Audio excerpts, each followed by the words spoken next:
जय श्री राम।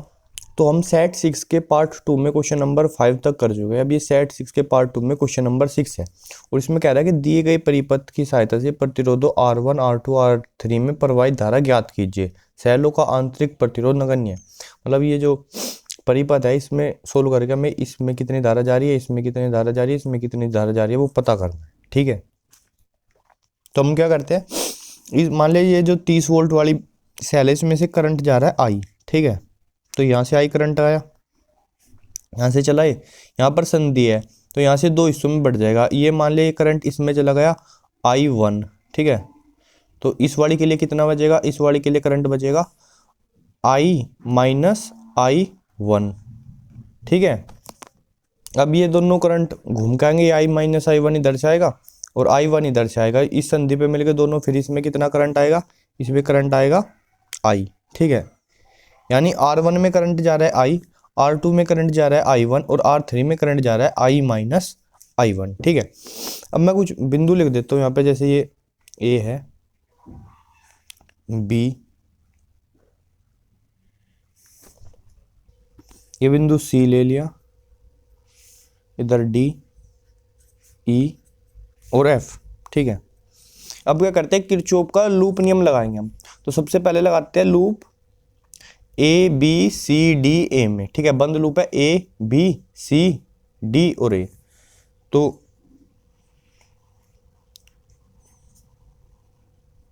बंद लूप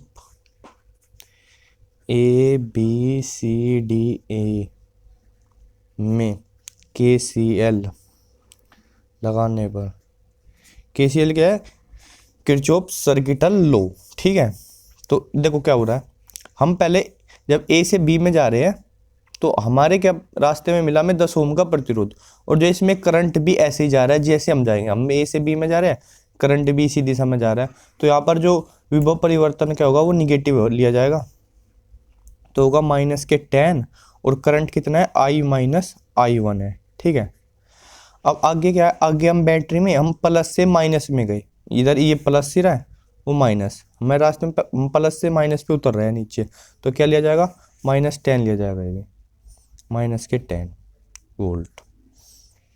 फिर बी पे पहुंच गए, बी से सी तक कुछ नहीं है, अब सी से डी पे जा रहे हैं तो हम इधर से जा रहे हैं ऐसे। ठीक है, 20 ओम का प्रतिरोध मिला और करंट आ रहा है सामने से हमारी विपरीत दिशा में, तो हमें पॉजिटिव लेना पड़ेगा, प्लस के 20 और करंट आ रहा है इसमें I1। ठीक है, करंट है I1। फिर डी से ए में तो कुछ नहीं है तो बराबर लगा दो 0। ठीक है, अब देखो, अब जो है सोल्व करते हैं इसको थोड़ा सा।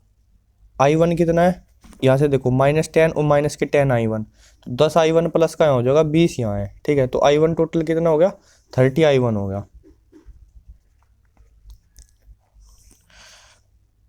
I कितना है, I है माइनस के 10 I है।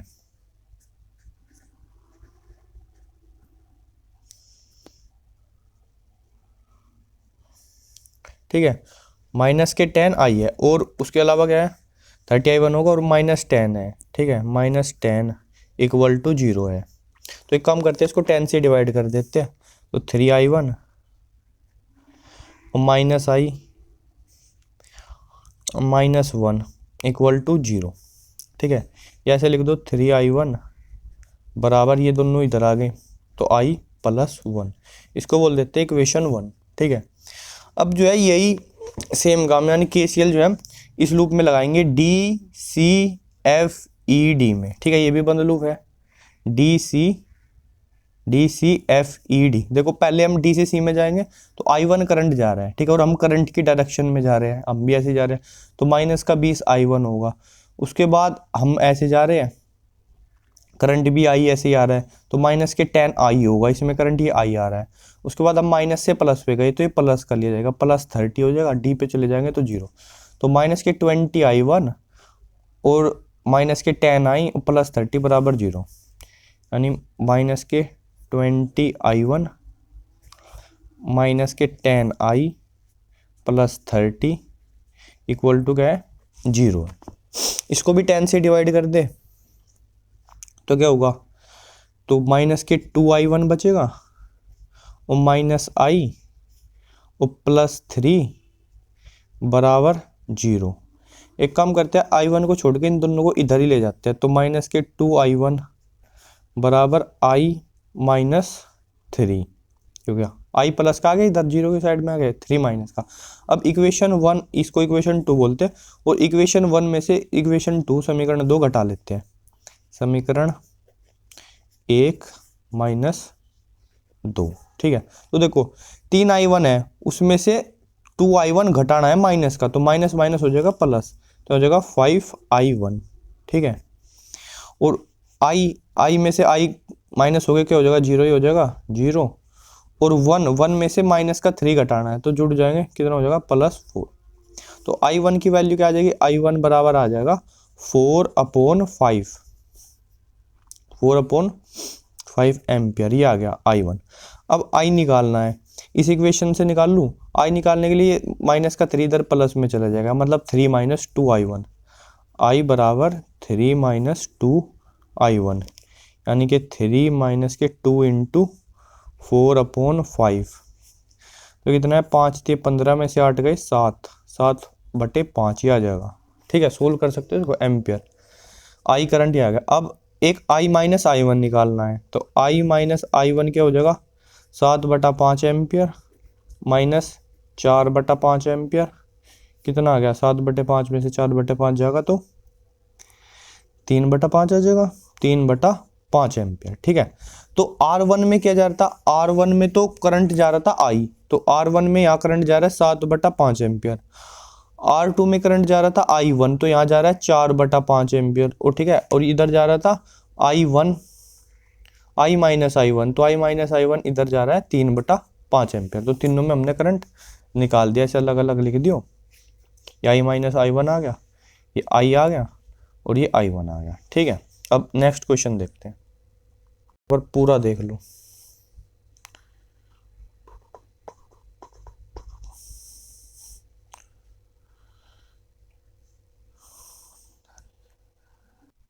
इससे जो अगला क्वेश्चन है वो कटा हुआ है, स्टार लग रहा है उस पर, ठीक है, अथवा में है जो इसके। उसके अलावा जो 7वां क्वेश्चन है उस पर भी स्टार लगाया हुआ है, लेकिन जो इसके अथवा में है उस क्वेश्चन पे स्टार नहीं है, ठीक है। वो करना में क्या कह रहा है, परिपथ चित्र की सहायता से पीएन संधि डायोड की पूर्ण तरंगदिष्टकारी प्रक्रिया समझाइए, ठीक है। तो पूर्ण तरंगदिष्टकारी प्रक्रिया में समझानी है, वो करते हैं, चलो। पीएन संधि डायोड में देखो, पहले ये इधर जो है ट्रांसफॉर्मर की प्राथमिक कुंडली है, ठीक है। इसमें हमें क्या करना है, इसमें तुम्हें इनपुट वोल्टेज देनी है, जो कि क्या होगी, एसी होगी, प्रत्यावर्ती धारा होगी, उसका ही तो तुष्टिकरण करेगा ये, ठीक है। और ट्रांसफॉर्मर की करोड़ दर्शाने के लिए ऐसे 2 लाइंस खींच देंगे।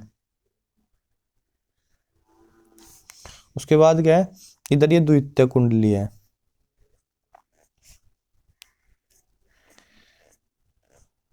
द्वितीय कुंडली में हम क्या लगाएंगे, 2 पीएन संधि डायोड लगाएंगे, ठीक है। एक तो ये लग गया, एक इधर लग गया, ओके।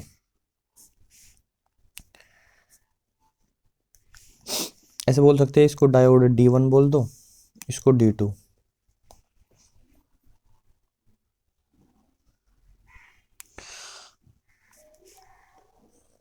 अब इनके बीच में जो है हम यहाँ पे एक प्रतिरोध लगाएंगे RL लोड, जिसके सिरों पे ही मुझे क्या करनी है, विभवांतर लेना है, DC विभवांतर, ठीक है। और इसको यहाँ से ऐसे जोड़ दिया, तो ये बिंदु को कहाँ, इसको ए बोल दो, ए यहाँ बोल दो, चलो A B और जो है C D E F। तो ये हो गया पीएन तरंगदिष्टकारी का चित्र, ठीक है। अब देखो क्या होगा, ये प्रत्यावर्ती वोल्टेज है। प्रत्यावर्ती वोल्टेज क्या होते हैं, उसके पहले तो ऐसे वैल्यू बढ़ेगी, ये पॉजिटिव में, ठीक है। इसको बोलते हैं हम, इसका धन चक्र, पॉजिटिव चक्र। उसके बाद क्या होगी, पहले बढ़ी, बढ़ के मैक्सिमम हुई, फिर कम हुई, अब फिर दूसरी डायरेक्शन में बढ़ी, ठीक है, इसको बोलते हैं निगेटिव। फिर बढ़ेगी, घटेगी, जीरो होगी, फिर पॉजिटिव में, ठीक है, ऐसे। उसके बाद फिर निगेटिव में, ऐसे, ठीक है। तो ऐसे चलेगी प्रत्यावर्ती धारा या वोल्टेज, मेरी धारा भी ऐसे ही बहेगी और वोल्टेज भी ऐसे ही चलेगी। तो देखो, जब हम कह रहे हैं जब इसका पॉजिटिव चक्र चल रहा है, ठीक है, तो इधर जो है जो प्रेरित विद्युत वाहक बल होगा, प्रेरित धारा बहेगी इसमें दूसरी कुंडली में। भाई ट्रांसफॉर्मर पता है ना आपको, पहली कुंडली में जब ये धारा बहेगी इसमें चुंबकीय क्षेत्र में परिवर्तन होगा, वो इसमें भी जाएगा, ठीक है। तो इसमें क्या होगा, ये मान लिया पॉजिटिव पे है, ठीक है, पहले धन चक्र के लिए ये ए जो है पॉजिटिव पे रहेगा, ये एफ निगेटिव पे रहेगा, ठीक है। मतलब देखो यहाँ हाई वोल्ट है, उच्च विभव है, ऐसा समझो, यहाँ उच्च विभव है, बी पे उससे निम्न विभव है, सी पे उससे कम है, डी पे उससे कम है, और एफ पे क्या है, निगेटिव। मतलब कम कम होता होता इधर पॉजिटिव है, इधर निगेटिव, मतलब इसमें ऐसे इधर से इधर को धारा बहेगी, ठीक है। देखो पी क्षेत्र जो है उच्च विभव पे है, उसकी तुलना में जो एन क्षेत्र है वो क्या है, निम्न विभव है। ये पी एन से डिवाइड होता है ना, ये पी क्षेत्र, ये एन क्षेत्र, इधर ये पी क्षेत्र और ये इधर एन क्षेत्र, ठीक है। तो पी उच्च विभव पे है, एन निम्न विभव पे है, तो ये क्या कहेगा, हाँ ठीक है भाई, अगर मैं कहूँ ये अग्रभिनत है, D1 डायोड क्या है, अग्रभिनत है। और देखो यहाँ पर जो एन है, ये बिंदु ये जो हाई उच्च विभव पे है, और ये पी क्षेत्र ये निम्न विभव पे है, तो ये क्या होगा, ये उत्क्रम अभिनत होगा। उत्क्रम अभिनत में क्या कहता है कि मैं तो धारा जाने नहीं दूंगा, तो धारा क्या होगी, धारा ऐसी आएगी, ठीक है, और ऐसी आई, ठीक है, इधर जाएगी नहीं, क्योंकि उत्क्रम अभिनत में इसका प्रतिरोध आदर्श रूप से तो अनंत होता है, ठीक है, इधर जा नहीं जाएगी, वो बोलेगी इधर से चलते हैं, ठीक है। तो ऐसे ऐसे धारा बहेगी इस परिपथ में, ठीक है, तो ऐसे धारा बहेगी, ठीक है, इस परिपथ में पॉजिटिव चक्र में, ठीक है। और जब निगेटिव चक्र होगा, जब निगेटिव चक्र होगा तो क्या होगा, ये वाला उच्च विभव पे होगा पॉजिटिव, ठीक है, सेम उस चीज की उल्टी प्रक्रिया है, ये उच्च विभव पे होगा और ये निम्न विभव पे होगा।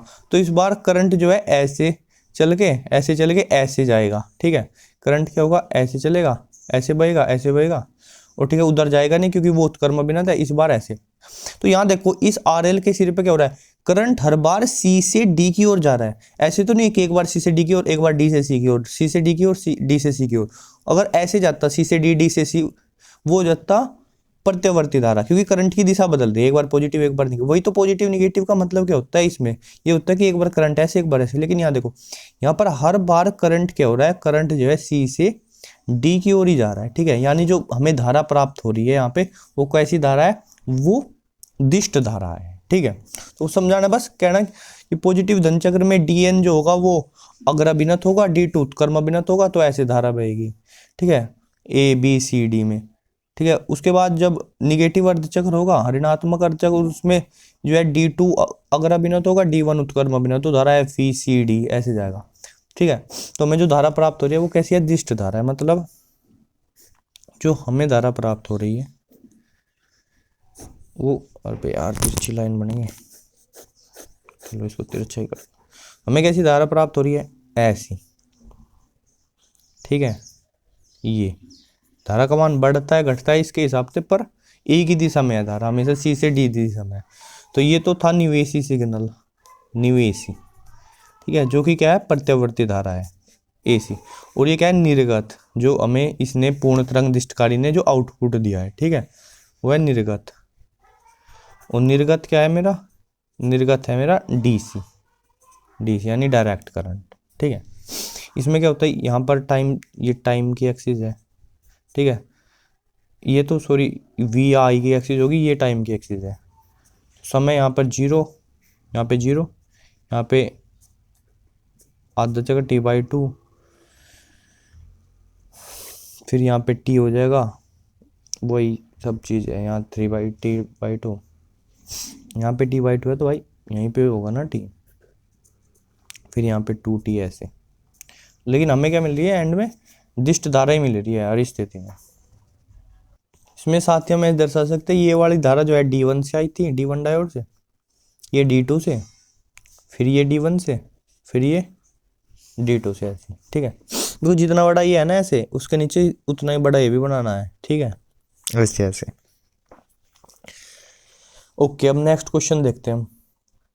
अगला क्वेश्चन है कि यंग के द्विस्लिट प्रयोग की सहायता से एनवी अदीप्त फ्रिंज की केंद्रीय फ्रिंज से दूरी का सूत्र ज्ञात कीजिए। ओके,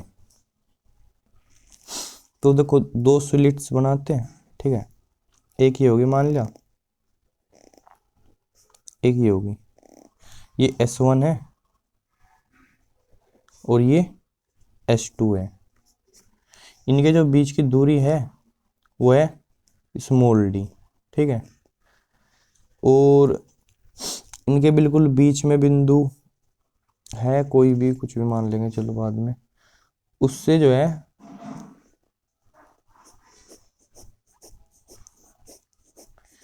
ये एक स्क्रीन है d दूरी पर। ये जो स्क्रीन है वो कितनी दूरी पर है इससे, d दूरी पर, d दूरी पर इससे ये क्या है, स्क्रीन है। अब जो यहाँ ये सामने बिंदु O है, ठीक है, अब जो भी तरंगिका यहाँ से S1 से O पे पहुंचेगी, ठीक है, और जो S2 से O पे पहुंचेगी, तो उनके बीच में क्या रहेगा, कोई रास्ते का अंतर नहीं है। इसने भी उतना ही रास्ता तय किया, इसने भी उतना ही रास्ता तय किया, मतलब इनका जो पथांतर कोई नहीं है यहाँ पर, ठीक है, पथांतर कुछ नहीं होगा तो कुलांतर कुछ नहीं होगा, और कुलांतर कुछ नहीं होगा तो कुलांतर 0 होगा, तो यहाँ पर क्या करेगी, यहाँ पर ये करेगी कंस्ट्रक्टिव इंटरफेरेंस, यानी संपोषी व्यतिकरण, जिसके वजह से यहाँ पर क्या बनेगा, केंद्रीय उच्चिष्ट बनेगा, ठीक है। अब मान लिया इससे कुछ भी y दूरी पे एक बिंदु P ले लेते हैं, बिंदु P है, ठीक है, इसकी इस O से दूरी कितनी है, इसकी O से दूरी है y, ठीक है। अब यहाँ पे हमें इसको पता करना है कि यहाँ पर उच्चिष्ट बढ़ना है या कि निम्निष्ठ बढ़ना है। तो मान लिया इससे S1 से P पे ये तरंगिका पहुंचेगी, ये रास्ता तय करके S1P, ठीक है, और S2 से P पे पहुंचेगी रास्ता तय करके S2P, ठीक है। तो रास्ते का अंतर कितना है, S2P में से अगर मैं S1P घटा दूं तो वो मेरा क्या हो जाएगा, पथांतर हो जाएगा, ठीक है। S2P में से S1P घटा दूं यानी जो पथांतर होगा मेरा, पथांतर, ठीक है, यानी डेल्टा x लिख लेते हैं उसको, वो क्या होगा, S2P माइनस S1P। तो पथांतर निकालना है मेरे को पता है जहाँ भी उच्चिष्ट बढ़ना होगा उसके लिए जो पथांतर होता है मेरा वो क्या होता है, n लैम्बडा, यानी लैम्बडा का पूर्ण गुणा होता है, ठीक है। तो वहाँ क्या बनता है, दीप्त फ्रिंज बनती है, ठीक है, दीप्त फ्रिंज बनती है। और जहाँ अदीप्त बनती है वहाँ क्या होता है, डेल्टा एक्स बराबर 2n माइनस 1 और लैम्बडा बाई 2। यहाँ लैम्बडा की n की वैल्यू क्या होगी, 1 2 3 ये होगी, ठीक है, जबकि इसमें लैम्बडा की वैल्यू 0 तो भी बढ़िया, 1 2 3 ऐसे होगी, ठीक है। अगर यहाँ पर मैं इसमें प्लस लिखता तो फिर इसमें भी n बराबर 0 1 2 हो जाता, बट फिर n बराबर 0 पे पहली फ्रिंज बनती, 1 पे दूसरी, 2 पे तीसरी, तो उससे कन्फ्यूजन बचने के लिए हमने ये लिख लिया। अब n बराबर 1 करेंगे तो पहली अदीप्त मिलेगी, 2 करेंगे दूसरी, 3 करेंगे तीसरी, ठीक है जी। अब देखो S2P माइनस S1P मेरे को निकालना है, तो मैं क्या करूँगा, इससे ऐसे इसको यहाँ पे ऐसे मिला देंगे, ऐसे ये मिला दिया, ऐसे ये पूरी दूरी d है, तो ऊपर दूरी क्या बच जाएगी, ये d/2 बचेगी, ठीक है, कितनी बचेगी, d/2। तो यहाँ भी सामने ये दूरी क्या है, d/2 होगी, और जो ये दूरी बचेगी ये वाली वो हो जाएगी y माइनस d/2, ठीक है, वो कितनी हो जाएगी, y माइनस d/2। ऐसे ही इसको भी यहाँ पे मिलाएंगे, ठीक है, S2P को, तो ये वाली जो इसकी दूरी हो जाएगी वो हो जाएगी y प्लस d/2। देखो इन दोनों के मैं अलग से त्रिभुज बना देता हूँ। पहले वाले का ये S1 है, ठीक है, यहाँ पे बिंदु M ले लेंगे M, और यहाँ पे बिंदु जो है N ले लेंगे। तो S1 ये सामने बिंदु जो है थोड़ा सा तिरछा बन गया, ये मैं देखता हूँ कभी कभी फ़ोन में हूँ, वो कॉपी पे ड्रॉ करता हूँ तो इस वजह से हो जाता है। ये बिंदु P है, ये दूरी क्या है, डी है इसकी, ठीक है, और ये भले दिख ना रहो, ये एंगल जो है 90 डिग्री है, और ये दूरी जो है वो है y minus D by to, ठीक है जी। तो यहाँ पर जो है कोण त्रिभुज का फॉर्मूला लगाएंगे, जो S1P का स्क्वायर हो जाएगा, S1P का स्क्वायर वो क्या हो जाएगा, वो हो जाएगा D square plus y minus D by two का स्क्वायर, ये हो जाएगा S1P का स्क्वायर। ऐसे दूसरा त्रिभुज मैं ड्रॉ करूँ, ये S2 है, ठीक है, यहाँ पे बिंदु N है और यहाँ पे बिंदु P है, ठीक है, पे मिल जाए अच्छे से यार, फोन में देख रहा था फिर। ये दूरी D है और ये दूरी y plus D by to है, कितनी है, y plus D by to. तो इस बार जो S2P का स्क्वायर हो जाएगा, इसको इक्वेशन 1 बोल दे, है नहीं, इसको इक्वेशन 1 बोल देते हैं, और S2P का जो स्क्वायर हो जाएगा वो हो जाएगा y plus D by two का स्क्वायर और प्लस डी स्क्वायर, वही बात है, आधार स्क्वायर प्लस लंब स्क्वायर बराबर कर्ण स्क्वायर, ये हो गया, इसको इक्वेशन 2 बोल देते हैं। और इक्वेशन समीकरण 2 में से समीकरण 1 को घटा देते हैं, समीकरण 2 में से समीकरण 1 को घटाएंगे, समीकरण 2 घटाओ समीकरण 1 को, ठीक है। देखो ये S2P का स्क्वायर है माइनस S1P का स्क्वायर है, देखो ए स्क्वायर माइनस बी स्क्वायर का फॉर्मूला याद है आपको, a प्लस बी और a माइनस बी, तो ये क्या हो जाएगा यहाँ पे, ये हो जाएगा S2P प्लस S1P, ठीक है, और S2P माइनस S1P, ओके जी, ये हो गया बराबर। इधर देखो डी स्क्वायर में से जब डी स्क्वायर घटाएंगे तो कट ही जाएगा, जीरो हो जाएगा। अब घटाना क्या है, y plus D by two के स्क्वायर में से y minus D by two का स्क्वायर घटाना है, ठीक है। तो y plus D by two का स्क्वायर में लिख लेता हूँ, क्या हो जाएगा, y square plus D square by 4 और प्लस हो जाएगा 2 into Y into D by two, यानी वाई डी, ठीक है जी। और इसमें से घटाना है y square plus D square by 4 और माइनस वाई डी, ये घटाना है। अब देखो ये y स्क्वायर से ये माइनस का होकर वाई स्क्वायर घट जाएगा, और डी स्क्वायर बाई 4 से ये डी स्क्वायर बाई 4 कट जाएगा, और वाई डी और minus minus plus Y D, ये हो जाएगा 2y और डी, ओके जी। ये आ गया मेरे पास S2P plus S1P into S2P minus S1P बराबर 2, और जो S2P माइनस S1P है यही तो मेरा पथांतर है, यही तो निकालना है, और इस पथांतर को मुझे दीप्त फ्रिंज के लिए 2n माइनस 1 लैम्डा बाई 2 के बराबर लिखना है।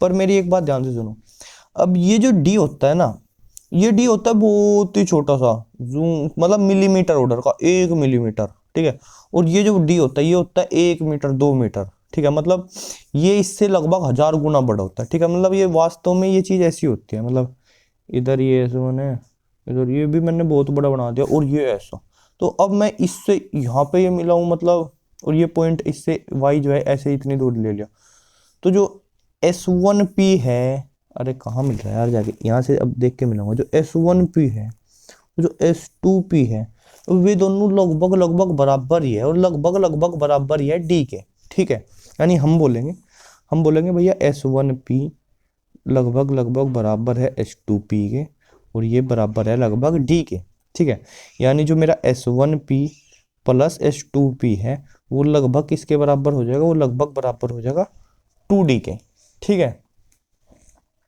ओके।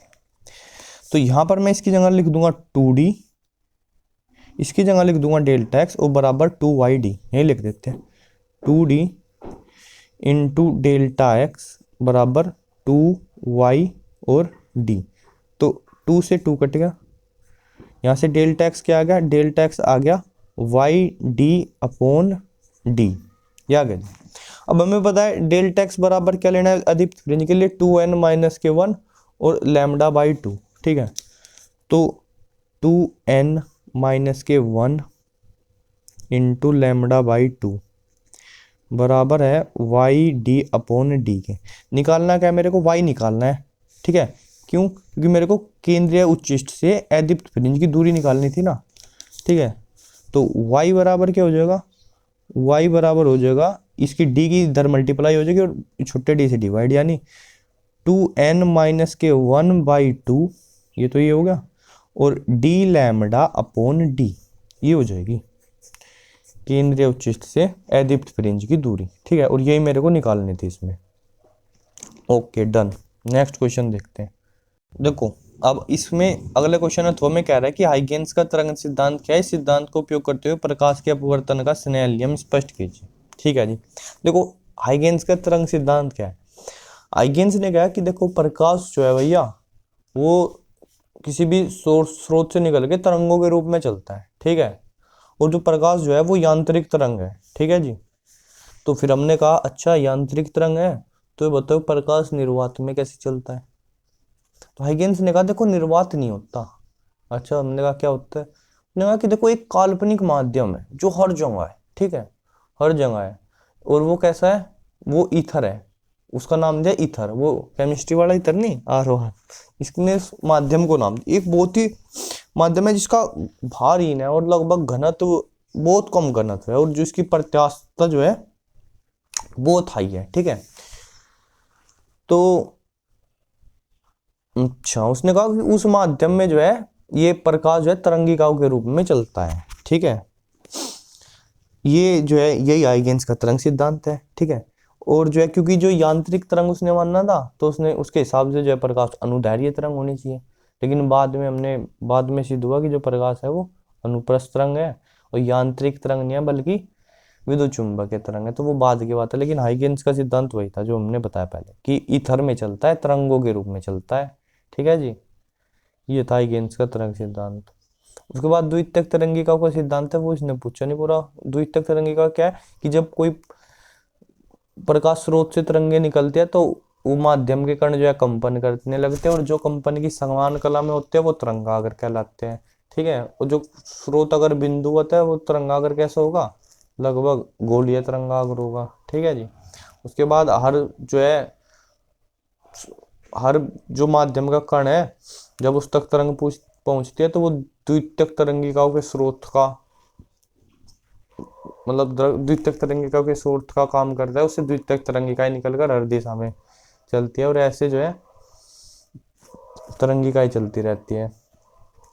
तो मतलब इसको थोड़ा सा आप बुक से भी पढ़ लो तरंग सिद्धांत, लेकिन पहले जो मैंने बताया था नहीं बस उतना ही है कि हाइगेन्स ने कहा कि जो प्रकाश है वो तरंग है भाई और ईथर में चलता है, ठीक है, इतनी सी बात है। अब क्या है, इस सिद्धांत का उपयोग करते हुए प्रकाश के अपवर्तन का स्नेल नियम स्पष्ट कीजिए, वो हम करते हैं डेरिवेशन इसका। देखो ये जो लाइन मैंने अभी ड्रॉ की है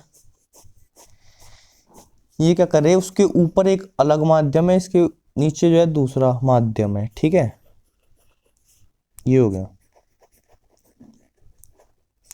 ऊपर माध्यम में हमने कहा प्रकाश का वेग जो है वो v1 है, ठीक है, और यहाँ इस वाले माध्यम में प्रकाश का वेग क्या है, इसमें प्रकाश का वेग है v2, ठीक है जी। तो हमने कहा देखो इस माध्यम के पृष्ठ पर एक तरंगाग्र आपतित हो रहा है, ये ऐसे तरंगाग्र आपतित हुआ a और b, ये a b तरंगाग्र है। तो इस तरंगाग्र में जो प्रकाश के किरण दर्शाओ, देखो किरण की दिशा हमेशा तरंगाग्र के क्या होते हैं, लंबवत होते हैं, और किरण क्या दिखाती है, किरण दिखाती है तरंगाग्र के चलने की दिशा। तो देखो वो इसके क्या होगी, लंबवत होगी। बाएं हाथ से बन पाएगा क्या, ऐसे, ठीक है, ऐसे, यानी ये एंगल क्या है, ये एंगल यहाँ पे 90 डिग्री का है, ये भी यहाँ पे क्या है 90 डिग्री का। अब हमने कहा कि देखो ये तो इस पृष्ठ की सीमा पे पहुंच गया और ये 20 या 20 पृष्ठ पर आना बाकी है, ठीक है। तो हमने कहा कि ये जो है v1 वेग से चल रहा है इस दिशा में, ये तरंग किरणें ऐसे उनके लंबवत, मतलब ये तरंगाग्र पूरा का पूरा आकर के इस पे गिरेगा। तो जब तक ये b से यहाँ पर पहुंचेगा b डैश तक, हमने कहा t समय में पहुंचेगा, t समय में कितनी दूरी तय करेगा, ये t समय में v1 इंटू टी दूरी तय करेगा। तुमने कहा ये वाला भी जो है a से दूसरे माध्यम में t समय में v2 इंटू टी, देखो दूरी बराबर समय गुणा चाल, v2 t दूरी तय कर लेगा, ठीक है। तो हम क्या कह रहे हैं, हम कह रहे हैं कि हम क्या करेंगे, एक V2T त्रिज्या V2T दूरी भर के एक चाप लगाएंगे, ठीक है, V2T दूरी भरेंगे और एक चाप लगाएंगे। ऐसे V2T दूरी ली और हमने क्या करा, एक चाप लगाया, ठीक है, V2T दूरी का, ठीक है।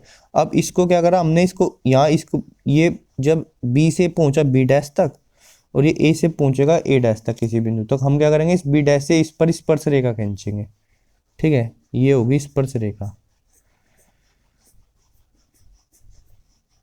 ओके, ये इसको A डैश बिंदु तक मिली, तो A डैश, इसकी जो बीच की दूरी हो जाएगी वो हो जाएगी V2 इंटू टी। इसकी मतलब लंबाई क्या होगी, V2 इंटू टी। क्यों? क्योंकि दूरी बराबर T समय तक चल के आई भाई, ये इसमें तरंगी का है और V2 उनका वेग था। अब देखो, जो ये मेरा AB था, AB क्या था मेरा, AB था मेरा आपतित तरंगाग्र, ठीक है, और जो A डैश B डैश है, A डैश B डैश क्या है मेरा अपवर्तित तरंगाग्र है, जो कि इस माध्यम में ऐसे आगे बढ़ेगा, ठीक है। तो यहाँ से भी ऐसे तरंगिका क्या होगी, ऐसे आगे बढ़ेगी। ओके, अब देखो यहाँ पर मैं क्या करता हूँ, इस पृष्ठ पे ऐसे लंब डालता हूँ, ये लंब डाल दिया ऐसे,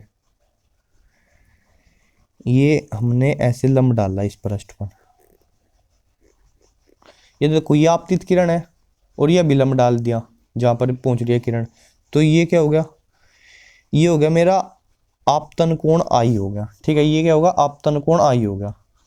अब ये जो पूरा कोण है, ये पूरा कोण 90 डिग्री का है, ये आई है, तो ये बचा हुआ ये वाला क्या होगा, ये हो गया 90 माइनस आई, ये हो गया 90 माइनस आई। अब हमने ये भी लंब डाला था, ये भी तो पूरा लंब है ना इस पृष्ठ पे, ऐसे लंब है 90 डिग्री पे, ये लंब खींचा है, ठीक है। अब ये 90 माइनस आई, ये पूरा 90 है, तो ये जो अंदर ये कोण हो जाएगा, ये कोण क्या हो जाएगा मेरा, ये कोण हो जाएगा आई, ये कोण हो गया आई, ठीक है। इधर देखो, इधर भी मैं सेम करूंगा, इस पृष्ठ पे ऐसे लंब डाल लूंगा, ऐसे ये लंब डाला, और ये क्या मेरी, ये लंब है और ये अपवर्तित किरण है, तो इनके बीच का बड़ा कोण ये क्या हो जाएगा, ये हो जाएगा आर, ठीक है, ठीक है। और ये जो हमने ये स्पर्श रेखा खींची थी इस चाप पे, ठीक है, यहाँ से ये पूरा कोण ये भी क्या रहेगा, 90 रहेगा, तो ये वाला कोण 90 माइनस आर है, ठीक है। 90 रहेगा ना। देखो, जो स्पर्श रेखा होती है ना, वो भी किसी चाप पर क्या होती है, लंब होती है, तो इधर ये कोण, जैसे इधर ये कोण 90 का है, ऐसे इधर ये कोण भी क्या है, 90 का है। और इधर देखो, इधर ये जो हमने लंब खींचा है इस पृष्ठ पे, ये जो पृष्ठ पे लंब खींचा है वो भी कितने का है, 90 का है। उसमें से हमने कह दिया ये इतना कोण तो 90 माइनस आर है, तो ये जो कोण बचा ये वाला, ये कोण आर हो जाएगा, ये कोण क्या हो जाएगा, आर हो जाएगा, ठीक है जी। अब हम क्या लेंगे, हम ये त्रिभुज लेंगे। देखो यहाँ पे छिप गया मेरा बिंदु ए था, ये ए बी और बी डैश, एक त्रिभुज तो हमने ये लिया, ए बी और बी डैश। इसमें क्या है, ये एंगल बी पे 90 डिग्री का एंगल है, ठीक है, और ये एंगल जो है मेरा आई है, और ये जो बी बी डैश है इसकी दूरी क्या है, V1T है, ठीक है। और अगर मैं इसमें साइन आई लेता हूँ, साइन क्या होता है भाई, होता है वो लंब, इसके सामने लंब और 90 डिग्री के सामने कर्ण, तो साइन आई हो जाएगा मेरा V1T upon A B dash, ये हो गया। ऐसे अगर मैं ये लूंगा, ये दूसरा त्रिभुज लूंगा, A B dash A dash, ये त्रिभुज है, ए है ऐसे यहाँ पे, और ये ए डैश, और इधर ये बी डैश, तो ये ए डैश, ये दूरी, इसकी दूरी कितनी थी, इसकी दूरी थी V2T, ठीक है। ये एंगल है यहाँ पे R, और बस ये, अब इसमें लेंगे साइन R, साइन R के सामने ये लंब है V2T, ठीक है, और बटे में क्या होगा, ये यहाँ पे एंगल था, ये 90 डिग्री का एंगल है, ये 90 डिग्री का कैसे है, क्योंकि भाई ये चाप था यहाँ पे और ये स्पर्श रेखा थी, स्पर्श रेखा में से चाप पे क्या होती है, लंबवत होती है, तो ये कर्ण हो जाएगा ए बी डैश बटे में ए बी। भले कुछ लोग को ये कर्ण लग रहा हो है नहीं, पर है नहीं ऐसा। देखो इस चित्र को देखेंगे, ये 90 डिग्री का है, तो सामने वो कर्ण है, बटे में ए बी डैश। ओके, अब मैं साइन आई को साइन आर से भाग करूंगा, साइन आई को साइन आर से भाग करूंगा, तो साइन आई बटा साइन आर, अब साइन आर कहाँ फोकस करूं, ये बराबर क्या हो जाएगा, ये हो जाएगा v one t upon A B dash बटे ये साइन आई की वैल्यू और v two t upon A B dash, ये साइन आर की वैल्यू, ए बी डैश से A B dash cancel, t से टी कैंसिल, और ये क्या हो गया, ये हो गया वी वन बटे वी टू, वी वन बटे वी टू, जो कि क्या है, जो कि एक नियतांक है, नियतांक है, तो यही होगा साइन आई बटे साइन आर बराबर नियतांक। कई लोग बोल रहे हैं मैं तो पहचान में नहीं आ रहा स्नेल का नियम, हमने तो पढ़ा था साइन आई बटे साइन आर बराबर एन अपवर्तनांक। ठीक है, तो देखो जो v1 है पहले वाले माध्यम की प्रकाश में चाल, उसको हम लिख सकते हैं निर्वात में प्रकाश की चाल और बटे उसका अपवर्तनांक n1। ठीक है, और जो v2 है उसको भी हम लिख सकते हैं निर्वात में प्रकाश की चाल बटे उसका अपवर्तनांक n2। तो मैं इसको अगर v1 बाई v2 निकाल लूँ तो c से c कैंसिल हो जाएगा, n ये क्या आ जाएगा n2 बाई n1, यानी कि दूसरे माध्यम के सापेक्ष पहले माध्यम के सापेक्ष दूसरे माध्यम का अपवर्तनांक, इसको n बोल दो या फिर इनका सापेक्षिक का अपवर्तनांक, तो क्या हो जाएगा साइन आई बटे साइन आर बराबर n2 बटे n1 यानी n। ये क्या है स्नेल का नियम है। तो ऐसा करना भाई, ये डायग्राम सा बनाना है ऐसे, इससे बढ़िया डायग्राम आपको बुक में मिल जाएगा, और ये दो त्रिभुज लेके उनमें साइन आई और साइन आर ले करके तो बस फिर उनको डिवाइड कर देना, है ना, सिंपल। 5 नंबर में आ रहा था, मजा लो। एक बार अपवर्तन का आएगा, एक बार परावर्तन। अब देखो अगला क्वेश्चन देखते हैं, नेक्स्ट लास्ट क्वेश्चन आ गया 9। इस क्वेश्चन में क्या कह रहा है कि दिए गए प्रत्यावर्ती धारा परिपथ से ज्ञात कीजिए, क्या ज्ञात कीजिए, इससे ज्ञात कीजिए प्रेरकीय तथा धारितीय प्रतिघात। ठीक है, मतलब ये प्रेरक तो लग रहा है ना L 20, और ये धारिता है तो इसका XL निकालना और इसका XC निकालना है। दूसरे बात, अनुनाद की दशा में अनुप्रयुक्त वोल्टता की आवृत्ति क्या होगी, जब अनुनाद होगा तो आवृत्ति क्या होगी, और अनुनाद की दिशा में परिपथ की प्रतिबाधा क्या होगी। तो भाई इसने तो यहाँ पे दी ही नहीं है कि इसकी वो क्या है ओमेगा, देखो एक्सएल की वैल्यू क्या होती है, एक्सएल वैल्यू होती है ओमेगा एल। ठीक है, और ओमेगा जो है, ओमेगा मेरे को पता नहीं, एल तो पता है 20 मिली हेनरी है। ठीक है, और यहाँ से मैं किसी तरीके से ओमेगा निकाल नहीं सकता, तो ये क्वेश्चन तो हो नहीं सकता एक्चुअली ऐसे तो। लेकिन फिर मैंने आंसर देखा, आंसर आ रहा था इसका, आंसर आ रहा है 20 ओम, 20 ओम। तो 20 मिली हेनरी में किस चीज़ की मल्टीप्लाई की होगी जो 20 ओम आ जाता है, तो ओमेगा की वैल्यू होनी चाहिए 1000। तो यहाँ पे ये कुछ ऐसा होना चाहिए v equal to v naught और साइन 1000 t, कुछ इस तरीके से इसकी इक्वेशन होनी चाहिए। ठीक है, तो ओमेगा की वैल्यू क्या हो जाएगी 1000। तो फिर हम जब ओमेगा एन निकाल लेंगे तो क्या हो जाएगी 1000 गुणा 20 मिली हेनरी, यानी 20 बटा 1000 हेनरी, तो ये कट के क्या आ जाएगा, इसका आंसर आ जाएगा 20 ओम।